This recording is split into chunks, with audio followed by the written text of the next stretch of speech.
தேவன் தாமே நம் அனைவரோடு கூட இருந்து ஆசீர்வதிப்பாராக. இயேசு சீஷர்களை பார்த்துக்கிட்டே இருக்காரு. எங்கேருந்து? கரையிலேருந்து பார்த்துரு. அதுதான் போன தடவை நம்ம பார்த்தது. கரையிலேருந்து பார்த்துக்கிட்டே இருக்காரு. அவங்க எங்கே போயிட்டாங்க? படகு எடுத்துட்டு என்ன செஞ்சிட்டாங்க? உயிர்த்தெழுந்த பிறகு சரி அவிவிசுவாசத்தில் இல்லை, சரி கலிலேயாவுக்கு போங்க அப்படின்னு சொல்லிட்டாரு. தேவத்தில் சொன்னா கலிலேயாவுக்கு போங்க, அவர் அங்கே வருவாருன்னு சொல்லிட்டாரு. இவங்கெல்லாம் கலிலேயாவுக்கு போயிட்டாங்க. கலிலேயா போனாலும் என்ன ஆயிடுச்சு? அவங்களுக்கு உயிர் வாழணும், புடைகள் ஆகாரம் இதெல்லாம் வேணும். அப்புறம் என்ன? பணம் வேணும். இந்த மீன் பிடிச்சாதான் அவங்களுக்கு வியாபாரத்துக்கு போனால் பணம் வரணும். அப்போ என்ன செஞ்சாங்க? சரி வா மீன் பிடிக்க போவோம். இங்கே கலிலேயா சொன்ன மாதிரி அவர் சொன்ன மாதிரி இங்கே வந்துட்டோம். அவர் எப்போ நம்மளை சந்திப்பாரு தெரியல. அந்த நேரத்தில் என்ன செய்வோம்? நம்ம பயன்படுத்திக்குவோம், மீன் பிடிக்க போயிடுவோம். இரவு முழுக்க மீன் பிடித்தாங்க. மீன் பிடித்தாங்களா? ஒண்ணுமே கிடைக்கல. அதுவும் ஆண்டவர் என்ன செஞ்சிருக்காரு? நிறுத்தி வச்சிருக்காரு. அதையும் நிறுத்தி வச்சுட்டாரு. இரவு முழுக்க பாருங்க, ஒரு மீன் கூட பிடிக்கல. ஒன்றும் இல்லைன்னு சொல்றாங்க. ஒரு மீன் கூட பிடிக்கல. அப்ப கடைசியா அப்படியே பொழுது வெடியும் போது அந்த கரையிலேருந்து கொஞ்ச தூரத்துல தான் அவங்க மீன் பிடிச்சிட்டு இருக்காங்க. ரொம்ப ஆழத்துல அப்படியே கரையை பார்க்க முடியாத அளவுக்குலாம் அவங்க போகல. கொஞ்ச தூரத்துல தான் மீன் பிடிச்சிட்டு இருக்காங்க. படகிலிருந்து கடலோரத்துல யாரோ நிக்கிறதா பாக்குறாங்க. கரையோரத்துல யாரோ ஒருத்தர் நிக்கிறாரு அங்க. இவங்கெல்லாம் பாக்குறாங்க. அப்ப அவரு தான் ஃபர்ஸ்ட் பேசுறாரு. அங்க நின்றுட்டு இருக்கிறவர் தான் முதலாவது பேசுறாரு. பிள்ளைகளே, புசிக்கிறதுக்கு ஏதாவது உங்களிடத்தில் உண்டா என்றார். அதுக்கு அவங்க என்ன சொன்னாங்களா? ஒன்றும் இல்லை, ஒண்ணுமே இல்லைன்ட்டாங்க. ஒன்றும் இல்லை. அப்ப அவரு என்ன சொல்றாரு? நீங்கள் படகுக்கு வலதுபுறமாக வலையை போடுங்கள், வலது பக்கத்துல வலையை போடுங்கள், அப்போது உங்களுக்கு அகப்படும் என்றார். போடுங்கள், அப்பொழுது உங்களுக்கு அகப்படும் என்றார். அப்படியே அவர்கள் போட்டு திரளான மீன்கள் அகப்பட்டதினால் அதை இழுக்கக்கூடாது இருந்தார்கள். அவ்வளோ மீன் இழுக்க முடியாம இருந்தாங்க. இதை கண்ட சீஷர்கள் ஆச்சரியப்பட்டாங்க. எப்படி ஆச்சரியப்பட்டாங்க? முழுவதும் நாங்க போட்டோம், ஒண்ணுமே அகப்படல. சாதாரணமா அந்த பக்கம் போடுனாரு, வலை கிழிகிற அளவுக்கு மீன் வந்து மாட்டிடுச்சு. அப்ப யோவான் மாத்திரம், இவங்க கண்ணோட்டம்லாம் எங்க இருக்குது? எல்லா சீஷரோட கண்ணோட்டமும் ஆச்சரியத்தில் இருக்கு. அப்படியே வலை கிழிகிற அளவுக்கு மீன் இருக்கு, அதை நோக்கிட்டு இருக்காங்க. யோவான் மட்டும் என்ன பாக்குறாரு? யார் அது? அவன் மாத்திரம் எங்க பாக்குறான்? இயேசு கிறிஸ்துவ பார்த்து, யார் இவரு? சொன்ன மாதிரியே பயங்கரமா வந்துச்சு. யாருன்னு சந்தேகம் வந்திருக்குமா இல்லையா யோவானுக்கு? இவர் யாரா இருக்கும்? உடனே அவன் பேதுருவை பார்த்து என்ன சொல்லிட்டான்? அவர் கர்த்தர்ன்ட்டான். இயேசு கிறிஸ்து ஆண்டவர் அங்க நிக்கிறாருன்ட்டான். எல்லாரும் சந்தோஷப்பட்டாங்க. பேதுரு என்ன செஞ்சிட்டாரு? அவர் கர்த்தர்னு யாரு? யோவான் வந்து பேதுரை பார்த்து தான் சொல்றான், அவர் கர்த்தர் அப்படின்ட்டான். உடனே பேதுரு என்ன செஞ்சாரு? உடனே தண்ணியில பிடிச்சிட்டாரு. ஆச்சரியமா இல்ல? அந்த அளவுக்கு நேசம் இயேசு மீது, அந்த அளவுக்கு பாசம் இயேசு மீது. மறுதளிச்சதெல்லாம் விடுங்க, அது அந்த சூழ்நிலையில செஞ்சுட்டான். ஆனா உள்ளத்துல ஒரு பாசம் ஒண்ணு இருக்கு பார்த்தீங்களா? இங்க அந்த அளவுக்கு ஒரு பாசம், நிக்க முடியல அவனால. அவர் கர்த்தர் சொன்னோன்னு குதிச்சுட்டான் தண்ணியில. ஓடி போய் பார்க்கணும் அவர் கிட்ட. சீக்கிரமா அவன் கர்த்தரிடத்துல போய் நீச்சல் அடிச்சுட்டு கடகடன்னு போய் அவர்கிட்ட போயிட்டான். இவங்க என்ன செய்றாங்க? படகுல உள்ள மீனங்கள்லாம் கரைக்க போய் கொண்டு வராங்க கஷ்டப்பட்டு. அவங்க கரையில சேர்ந்த போது பார்த்த முதல் காட்சி என்ன? நெருப்பு, கறி நெருப்பு மூட்டப்பட்டு இருக்கிறதையும் அப்பமும் மீனும் அது மேல போடப்பட்டிருக்கிறதையும் பாக்குறாங்க. என்ன நினைக்கிறீங்க அந்த பாடத்தின் மூலமா? பிள்ளைகளே ஏதாவது இருக்கான்னு கேட்டாரு பார்த்தீங்களா? பிள்ளைகள் இருக்காங்க, இவரு ரெடி பண்ணிருக்கு. அதான் தகப்பு, அதான் இயேசு கிறிஸ்து. யாரையுமே விடுறது இல்லை, தவிக்க விட மாட்டாரு, பசியா இருக்கவும் விட மாட்டாரு. சீஷர்கள் பசியோட இருக்காங்கன்னு சொல்லிட்டு இவர் ரெடியா ஆயத்தம் பண்ணி வச்சிருக்காரு. என்னங்க வேணும் இந்த அன்பு? எதுல எப்படி பேசுறது, எப்படி நினைக்கிறது? இந்த அன்பை ஆச்சரியமா இருந்தது. இந்த அடுப்பும் ஆகாரமும் எப்படி வந்ததுன்னு ஆச்சரியப்படுறாங்க. ஏசு அப்ப என்ன அப்ப கூட என்ன சொல்றாரு? பிடித்து வந்த மீன்கள்ல கொஞ்சம் கொண்டு வாங்க, நல்ல தாராளமாக நம்ம சாப்பிடுவோம், பிடித்து உள்ள மீன்களை கொண்டு வாங்க அப்படின்னு. உடனே யார் முன்னாடி ஓடுறா? அவர் தான் ஓடுறது முன்னாடி. குதிச்சவர் அவரு தான் முன்னாடி, எல்லாரையும் விட்டு ஓடியான்ட்டு. இங்க சொன்ன கேடக்கு உடனே கீழ்ப்படைஞ்சவன அவன் தான் ஓடுறான். மீன்களை பிடிச்சி கொண்டு வாங்க சொன்னாங்க அப்படின்னு. எல்லாரையும் தனியாக விட்டு வந்த அந்த பேதுரு தான் முன்னாடி ஓடி போய் மீனையும் அதையும் கொண்டு வர்றாரு. எல்லா வேலைகளையும் முடிஞ்சிருச்சு. இப்போ ஏசு எல்லா சீஷர்களையும் சாப்பிட அடிக்கிறார். எல்லா மீன்கள்லாம் கொண்டு வந்து எல்லாம் ஒழுங்கு பண்ணிட்டாங்க. இப்போ வாங்க சாப்பிடுவோம் அப்படின்னு. அவர் மீனை அப்பத்தையும் பிட்டு எப்போதும் கொடுக்குற வழக்கம். மீன் அப்பத்தை பிட்டு கொடுக்குற வழக்கம். இது கண்ட சீஷர்களுக்கு என்ன ஞாபகம் வந்திருக்கும்? அப்பத்தையும் மீனையும் சொல்ல வாங்க எல்லாம் சேர்ந்து சாப்பிடுவோம் சொல்லிட்டு பிச்சு கொடுக்குறாரு. அவர் என்ன ஞாபகம் வந்திருக்கும் டக்குன்னு சீஷர்களுக்கு? 5000 பேருக்கு அப்பங்களையும் மீன்களையும் எத்தனை பேருக்கு கொடுத்தாரு? இங்க என்ன பாடம் இருக்கு? இங்க எங்களிடத்தில் 5 அப்பமும் 2 மீன்களும் அல்லாமல் வேறு ஒன்றும் இல்லை அப்படின்னு சொல்றாங்க. 5 அப்பமும் 2 மீன் தான் எங்கள்கிட்ட இருக்கு, அதை தவிர எதுவுமே இல்லை. பார்க்கும்போது எவ்வளவு ஜனம் இருக்கு, எப்படி ஆண்டவர் எங்களால் முடியும் அப்படின்னு இருக்கும்போது அதை அப்படியே பல மடங்காக்குனார். எப்படி? ஸ்திரீகளும் பிள்ளைகளும் தவிர சாப்பிட்ட புருஷர்கள் ஏறக்குறைய 5000 பேர் இருந்தார்கள். ஸ்திரீகளும் பிள்ளைகளும் தவிர. ஒரு குடும்பத்துக்கு எத்தனை பிள்ளை இருந்தது? அது ஒரு கணக்கு இருக்கு. அடுத்தது மனைவி. இப்ப யோசிச்சு பாருங்க, அத்தனை பேருக்கும் கொடுக்குறாரு. இப்ப நான் பொழுதும் இப்ப அந்த இடத்துல பார்த்தீங்கன்னா மலையில எங்கள்கிட்ட 2 மீன் 5 அப்பம் தான் இருக்குது, இத்தனை பேருக்கு எங்களால முடியாதுன்றாங்க. அத்தனை பேரையும் திருப்தி பண்ணிட்டு இருக்கிறவங்க. இங்க ராமுழுதும் மலையை போட்டு ஏமாத்தம் ஒண்ணுமே இல்லை. அவன்கிட்ட 5 அப்பமோ 2 மீன் இருந்தது, இவங்கள்ட்ட ஒண்ணுமே இல்லை. என்ன சொன்னாங்க? பிள்ளைகளை புசிக்கிறதுக்கு எதனா அதுக்கு அவர்கள் ஒன்றும் இல்லை என்றார்கள். அவர்கள் சொன்னபடி வரையப்பட்ட பிறகு என்ன கூட முடியல, அவ்வளவு உள்ள அதிசயத்தை பார்த்தீங்களா? கடவுளுடைய அதிசயம் முடியல. ராமுழுது அங்கேத்தான் வளையப்பட்டாங்க, ஏன் ஒன்று அகப்படல? இத்தனை மீன்களை எங்கே வந்தது? இதற்கு எரேமியா பதில் சொல்றது. எரேமியா 32ஆம் அதிகாரம் 17ஆம் வசனம். எரேமியா 32ஆம் அதிகாரம் 17ஆம் வசனத்துல, கர்த்தராகிய ஆண்டவர் இதோ தேவரின் உம்முடைய மகாபலத்தினாலும் நீட்டப்பட்ட உம்முடைய புயத்தினாலும் வானத்தையும் பூமியை உண்டாக்கினீர். உம்மாலே செய்யக்கூடாத அதிசயமான காரியம் ஒன்றும் இல்லை. நடந்ததால் எங்க? ஒன்றுமில்ல. ராமுழுதும் அதே ஏரியால வளையப்பட்டாங்க, ஒரு மீனும் அகப்படல. அவர் வந்து சொல்றாரு, வலது பக்கம் போடுன்றாரு, பிடிச்சாரு.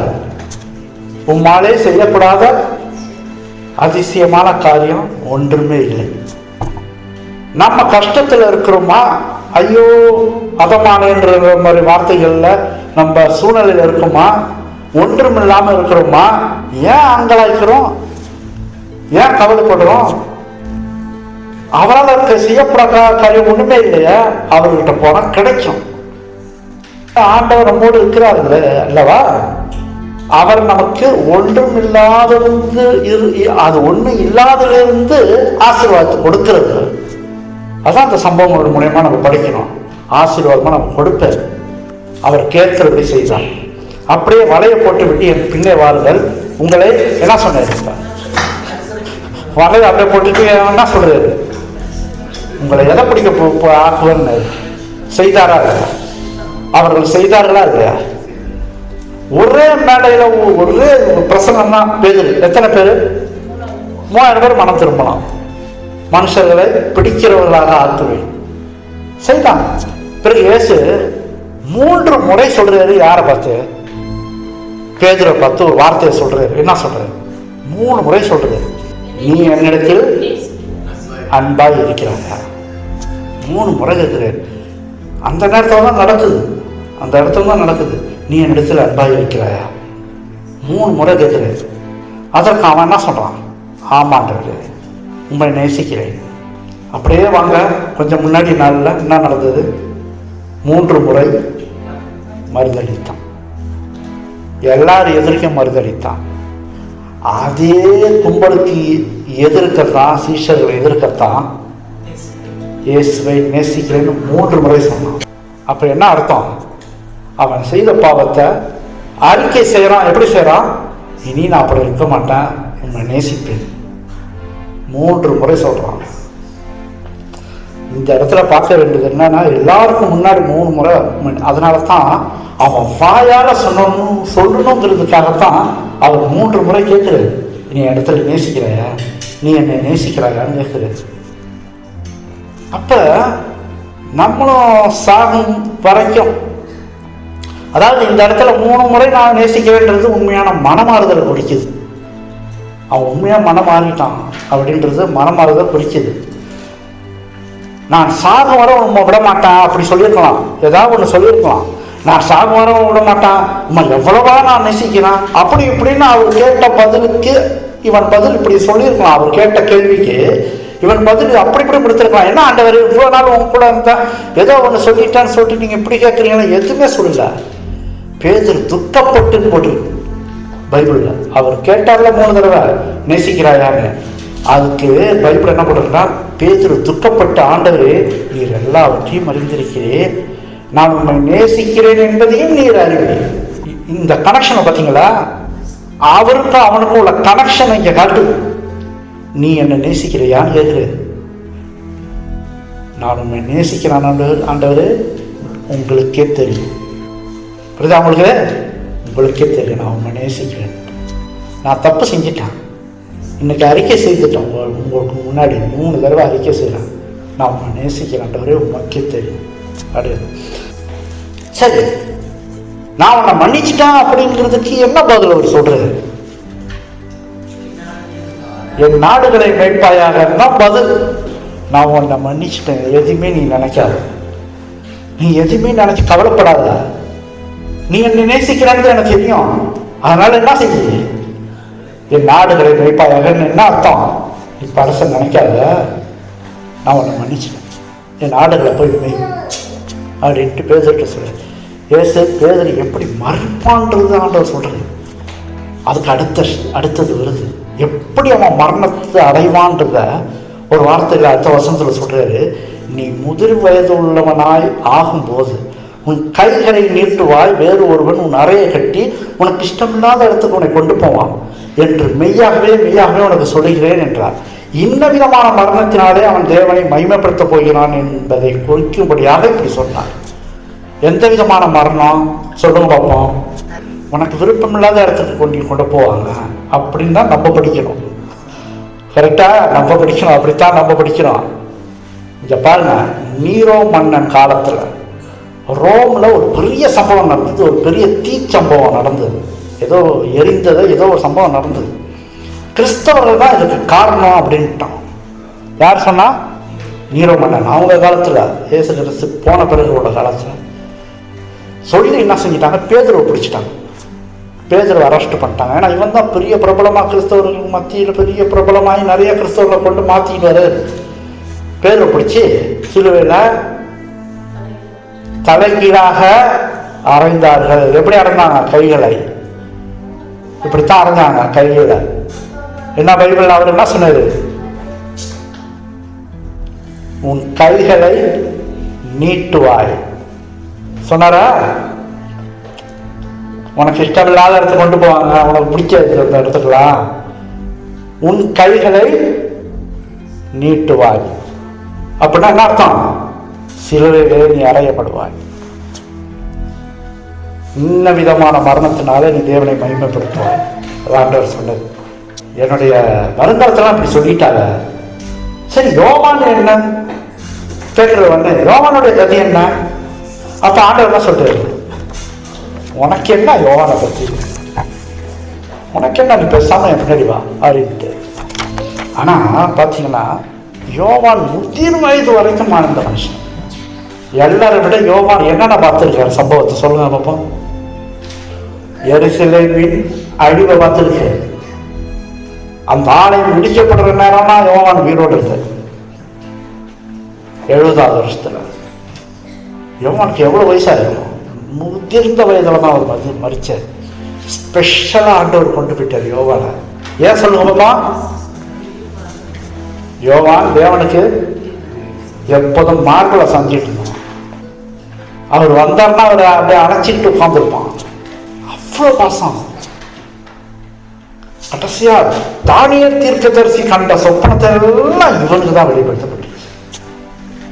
அந்த அன்பா, இயேசுவுக்கு அன்பா இருந்த சீசன் போடுறோம், அந்த சீசனுக்கு தான் வெளிப்படுத்தப்பட்டுச்சு. ஆனால் தான் ஒண்ணுமே சொல்லல அந்த பேதுருக்கிட்ட, பேசாம நீ வா அப்படின்ட்டு. பேதுரு கடைசி வரைக்கும் இயேசுவின் சீஷர்களிலே உயர்ந்த விசுவாசத்தை கொண்டு உடையவனா மறிச்சான்.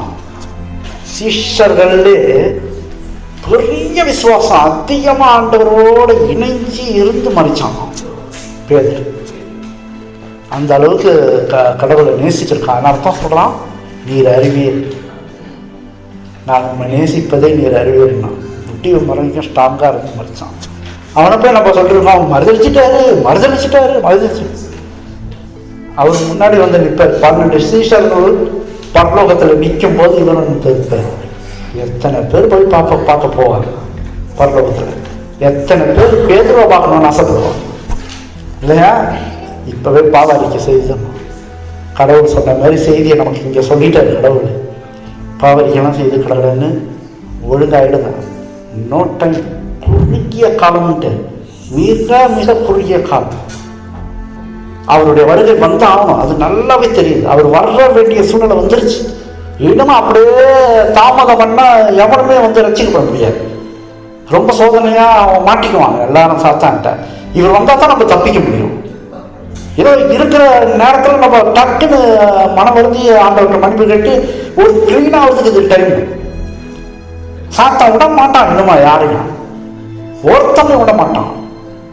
அவங்க செம்ம கோவம் யாரு மேலன்னா கடவுளை நெருங்குறவங்க மேல. அந்த நெருங்குறவங்க மேல ரொம்ப கோபமா இருப்பான். தாக்குதல்லாம் அவங்க மேலதான் இருக்கும்.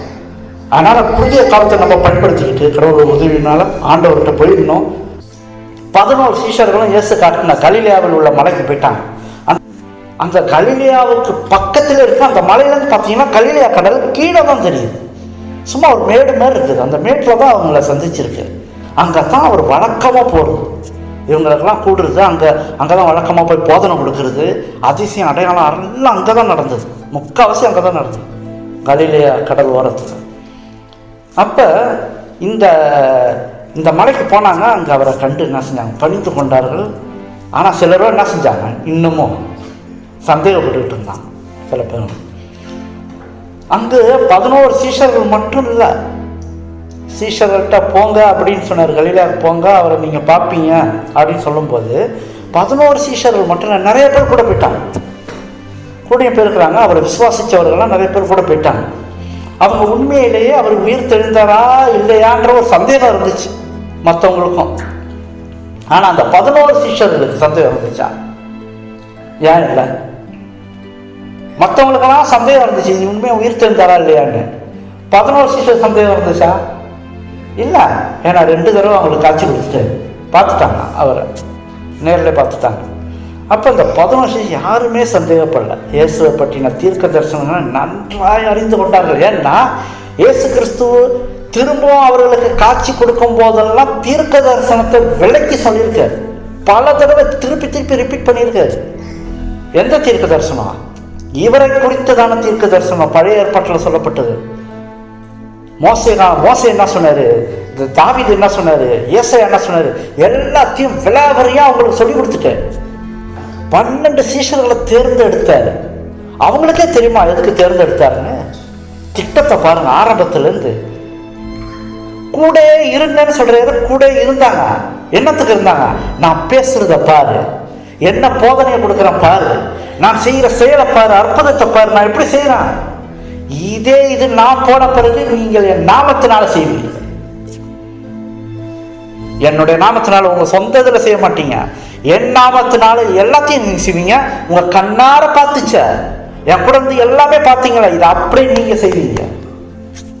நான் போதனை பண்ணும்போது எத்தனை ஆட்கள் வந்தாங்க, எவ்வளவு பேர் ஆச்சரியத்தோட போதாங்க. அந்த போதனை நீங்களும் பேசுவீங்க. அதனால தான் பேதுரு பேசும்போது ஒரே நேரத்தில் 3000 பேர் மனம் திரும்பலாம். அப்ப இதெல்லாம் நன்றாய் அறிந்து கொண்டார்கள். தீர்க்க தரிசனத்தெல்லாம் புட்டு வெள்ளாவரியாக வச்சுட்டார். அவங்களுக்கு க்ளீனாக தெரிஞ்சுக்கிட்டாங்க அவங்க. இந்த இடத்துல சொல்லப்படும் போது 11 சீஷர்கள் 12 இருக்க வேண்டிய இடம் ஒருத்தன் போயிட்டான்ப்பா. கஷ்டமா இல்லது? கூட இருந்திருந்தானா அவனுக்கு எவ்வளோ பெரிய மேன்மையான இடமா இருந்திருக்கான் பரலோகத்தில். இந்த 12 சீஷருடைய நாமங்கள் அங்கே பொறிக்கப்பட்டிருக்குது. எல்லாத்தையும் இழந்துட்டான் யூதாஸ் காரியோத். அவரோடு அவர்கள் சாப்பிட்டவங்க, அவர் விழாவின் காயங்களை பார்த்தவங்க இந்த 11 சீஷர்கள். அவர் கைகளுடைய கால்களுடைய காயங்களை பார்த்தவங்க, அவரை தொட்டவர்கள் இவங்க. அவரை பற்றி சிறு துளி கூட சந்தேகப்படல. இதை பற்றி ஏற்கனவே அவர் சொல்லி இருந்தார். என்ன சொல்லியிருந்தாரு? அவர் கடைசி இரவில் அவர்களோடு இருந்தப்போ ஒரு வார்த்தை சொன்னார். மத்திய 26:32, ஆகிலும் நான் உயிர் தெழுந்த பின்பு உங்களுக்கு முன்னே கலிலேயாவுக்கு போவேன் என்றார். முன்னே எப்போ சொன்னார்? கடைசி இரவுல சந்திக்கும் போது சொன்னார், நான் மரித்த பிறகு உங்களுக்கு முன்னாடி நான் கலிலேயாவில் இருப்பேன் அப்படின்ட்டு சொல்லியிருக்கேன். அதுதான் இங்கே நடக்குது. அங்கே கலிலேயா கடல் அருகே மலையில் காத்திருந்த சீஷர்கள் மற்ற சந்தேகப்பட்ட சீஷர்களுக்கு விளக்கி சொல்றாங்களாம், இல்லை உண்மையாக ஒரு உயிர் தெரிந்தாரு. அந்த கூட்டத்தில் ஒருத்தர் சொல்லியிருக்கணும், சாட்சியா யாரா இருக்கும்? இன்னும் சாட்சியா ஒருத்தர் சொல்லியிருக்கணும். சந்தேகம், இவங்கெல்லாம் சந்தேகப்பட்டு இருக்காங்க. மற்ற சீஷர்கள்லாம் மலையில எல்லாரும் இவங்கெல்லாம் மலையில போய் கூடியிருக்காங்க, இயேசு கிறிஸ்து வருவார்னு காத்துட்டு இருக்காங்க. அங்கதானே வர சொன்னாரு. அப்ப அங்க போனப்ப இந்த சந்தேகப்படுற சீஷர்கள்ட்டெல்லாம் இவங்க சொல்றாங்க, 11 சீஷர்களும், நாங்க பார்த்தோம், அவர் உண்மையா உயிர் தெரிந்தாரு, இப்போ பார்ப்பீங்க பாருங்க, சந்தேகத்தை தெளிவுபடுத்துறாங்க. இதுல முக்கியமான ஒருத்தர் அந்த அந்த சாட்சி கொடுத்துட்டு இருக்காரு. யாரா இருக்கும்? சாமா இருக்கும். என்ன சொல்லிட்டு இருக்காரு? உங்களை மாதிரி தான் நானும் சந்தேகப்பட்டேன், உங்களை மாதிரி தான் நானும் சந்தேகப்பட்டேன். ஆனா நான் விழாவில் தொட்டு பார்க்க சொன்னது. எங்களுக்கு எதிர்க்கே வந்து நின்னாரு, எங்களுக்கு எதிர்க்கே என்ன செய்தாரு? புசித்தார். அப்ப இந்த மாதிரி வந்து தோமாவும் தன்னுடைய சம்பவத்தை விளக்கி கூடுறாரு அங்க உள்ள மற்ற சீஷர்கள்லாம். இவர்கள் யாவரும் இயேசுவுக்காக காத்திருந்த போது அந்த மலையில காத்துக்கிட்டு இருக்காங்க, அப்படி பேசிக்கிட்டே இருக்காங்க. திடீர்னு நடுவில் வந்து நின்னாரு. இவங்களுக்கு என்ன கேள்வின்னா, அப்படியே மலையில நிற்கும் போது நமக்கு தூர பார்வைலாம் நிறைய தெரியும். அப்படியே மலையில யாராவது ஒருத்தவங்க தூரத்துல இருந்து வந்தாங்கன்னா தெரிஞ்சிடும். திடீர்னு நடுவில் வந்தோன்னே இவங்களுக்கு புரியல, எப்படி இவங்களுக்கு நடுவில் வந்தாரு? திடீர்னு வந்து நிற்கிறாரா? எப்படி வந்தாரு? எந்த வழியா வந்தாருன்னு எவனுக்குமே புரியலையாம். நடுவில் அப்படியே நிற்கிறாராம். டக்கு சீஷர் உடனே அவரை கண்டு புரிஞ்சுக்கிட்டாங்க, இவர் இயேசு கிறிஸ்து, நடுவில் வந்தவர் இயேசு கிறிஸ்துன்னு உடனே புரிஞ்சுக்கிட்டாங்க. உடனே மரியாதை செலுத்தினார்கள். அவர் கொடுக்க வேண்டிய மரியாதை செலுத்திருக்காங்க. அவர்கள் அநேகர் அவரை என்றுமே, இப்ப மரியாதை செலுத்துறதுன்னா என்ன, அவர்களுக்கு அநேகர் அவரை என்றுமே பார்த்ததே இல்லை. அந்த சீஷர்கள் கூடியிருந்தாங்களே, மற்ற பேரெல்லாம் கூடியிருந்தாங்களே, அதுல நிறைய பேர் இவரை பார்த்ததே இல்லையா, முகத்தை பார்த்ததே இல்லை, விசுவாசி மனம் திருந்திருக்காங்க. அவர்களுடைய இப்ப அவருடைய காய தழும்புகளை கண்ட போது, அவர் வந்து நிற்கிறார்ல, காட்சி கொடுக்குறாரு, காய தழும்புகளை கண்ட போது அவர் தான் ரட்சகர் என்று அறிந்து கொள்றான். சொன்ன மாதிரியே நடந்தது. மறிப்பார், இப்படி மறிப்பார் என்று சொன்ன மாதிரியே நடந்தது. காய தழும்புகளை பார்த்து வணங்கினாங்க. ஆனா சிலர் இன்னும் சந்தேகப்பட்டு கொண்டிருந்தாங்களாம். இன்னும் சந்தேகம் அவங்களுக்கு புரியவே இல்லை. இன்னும் வந்து உயிரோடு நிற்கிறாரு, அப்ப கூட சந்தேகப்பட்டு இருக்காங்க. இயேசு சமீபத்தில் வந்து அவர்களை நோக்கி, வானத்திலும் பூமியிலும் சகல அதிகாரமும் எனக்கு கொடுக்கப்பட்டிருக்கிறது, ஆகையால் நீங்கள் புறப்பட்டு போய் சகல ஜாதிகளையும் சீஷராக்கி பிதா குமாரன் பரிசுத்தாவியின் நாமத்தினாலே அவர்களுக்கு ஞானஸ்நானம் கொடுத்து நான் உங்களுக்கு கட்டளையிட்ட யாவையும் அவர்கள் கை கொள்ளும்படி அவர்களுக்கு உபதேசம் பண்ணுங்கள். இதோ உலகத்தின் முடிவு பரியந்தம் சகல நாட்களிலும் நான் உங்களுடனே கூட இருக்கிறேன் என்றார். இயேசுவின் இந்த உறுதிமொழி அவருடைய எல்லா நம்பிக்கைகளின் மேலே தாண்டி போயிடுச்சு. கடைசியா சொன்ன வார்த்தை என்ன? இந்த வசனத்துல உங்களுக்கு எந்த ஒரு வார்த்தை வந்து உங்க மனசுல பதிகிற மாதிரி இருக்குது? இயேசு சமீபத்தில் வந்து அவர்களை நோக்கி, வானத்திலும் பூமியிலும் சகல அதிகாரமும் எனக்கு கொடுக்கப்பட்டிருக்கிறது, ஆகையால் நீங்கள் புறப்பட்டு போய் சகல ஜாதிகளையும் சீஷராக்கி பிதா குமாரன் பரிசுத்தாவியின் நாமத்தினாலே அவர்களுக்கு ஞானஸ்நானம் கொடுத்து நான் உங்களுக்கு கட்டளையிட்ட யாவையும் அவர்கள் கை கொள்ளும்படி அவர்களுக்கு உபதேசம் பண்ணுங்கள். இதோ உலகத்தின் முடிவு பரியந்தம் சகல நாட்களிலும் நான் உங்களுடனே கூட இருக்கிறேன் என்றார். எந்த வார்த்தை உங்களுக்கு உள்ளத்துல பாயிர மாதிரி இருக்குது? உலகத்தின் முடிவு பரியந்தம். அப்படின்னா உலகத்தின் முடிவு பரியந்தமும் சரி, ஓ முடிவு பரியந்தம் சரி, நீ கடைசி நேரத்தில் இருக்கிற வரைக்கும் சரி, உயிர் உள்ள வரைக்கும் சரி, நான் உன் கூட இருப்பான், இருக்கிறேன், இருக்கிறான், எப்போது போல இருப்பான், இருக்கிறான் அப்படின்ற இவ்வளவு பெரிய ஒரு வார்த்தை தெரியுமா அது? இங்கே போகும்போது அது என்ன ஒரு ஆறுதலான வார்த்தை. கவலைப்படாத என்று நீ யோசிச்சுட்டுலாம் இருக்காத, சந்தேகப்பட்டு இருக்காத, கவலைப்படாத. ஏசு இந்த உறுதிமொழி அவருடைய எல்லா நம்பிக்கை மேலே தாண்டிச்சதோ, உலகத்தின் முடிவு பிறந்த நான் உங்க கூட இருக்கிறேன்ட்டு. அவர் கடைசி இரவில் அவர்களோடு இருந்த போது மற்ற 26:32 ஆகினும் நான் உயிர்த்தெழுந்த பின்பு அப்படின்ட்டு முதலே சொல்லியிருக்காரு. இங்க என்ன பார்த்தீங்கன்னா, வானத்திலும் பூமியிலும் சகல அதிகாரமும் எனக்கு கொடுக்கப்பட்டிருக்கிறதுன்னு சொல்லியிருக்காரு. எல்லாமே எனக்கு கொடுக்கப்பட்டிருக்குன்னா அப்ப யாரு அவர் சொல்லுங்க பார்ப்போம். வானத்திலும் பூமியிலும் சகல அதிகாரமும் எனக்கு கொடுக்கப்பட்டிருக்கிறதுனா அவர் யாரு? சர்வ வல்லமையுள்ள தேவன். அதான் அவர். புரியுதா உங்களுக்கு? அப்பா அப்பேற்பட்ட அதிகாரத்தோட நான் இருக்கிறேன். அதனால உன் கூட கடைசி வரைக்கும், இந்த உலகம் முடிவு பரியந்தமும் சரி, நீ கடைசி நேரம் மூச்சு விடுற வரைக்கும் உன் கூட இருக்கிறான் அப்படின்ட்டு. அதனால் போய் சகல ஜாதிகளுக்கும் உபதேசம் பண்ணுங்க. அவருடைய மெயினான பாயிண்ட் என்னன்னு புரியுது அவங்களுக்கு? இந்த உலகத்தில் வந்தப்ப மற்றவங்களுக்கு எல்லாம் உபதேசம் பண்ணார். கரெக்டா? அவர் செய்தாரா? அதே மாதிரி யாருக்கிட்ட சொல்றாரு? நம்மள்டையும் சொல்றாரு, உபதேசம் பண்ணுங்க. நீங்க உங்களுக்கு தெரிஞ்ச சத்தியத்தை மற்ற இடத்துல சொல்லுங்க, அவங்க தப்பித்து கொண்டு வரணும். உபதேசம் பண்ணு. யோசுவா 1:9 நான் உனக்கு கட்டளையிட இல்லையா? யோசிச்சு பாருங்க, இந்த வசனத்தை நம்ம இடத்துல ஆண்டவர் சொல்றாருன்னு வச்சுங்க. நான் உனக்கு கட்டளையிடவில்லையா? பலம் கொண்டு திடமனதாயிரு, திகையாது, கலங்காது, நீ போகும் இடமெல்லாம் தேவனாய கர்த்தர் உன்னுடனே கூட இருக்கிறார். இங்க பாத்தீங்களா, இந்த இடத்துல என்ன சொன்னார் இயேசு கிறிஸ்து? போறதுக்கு முன்னாடி முடிவு பிறந்த உன் கூட இருக்கிறாங்கன்னாருல, இங்க என்ன சொல்றாரு?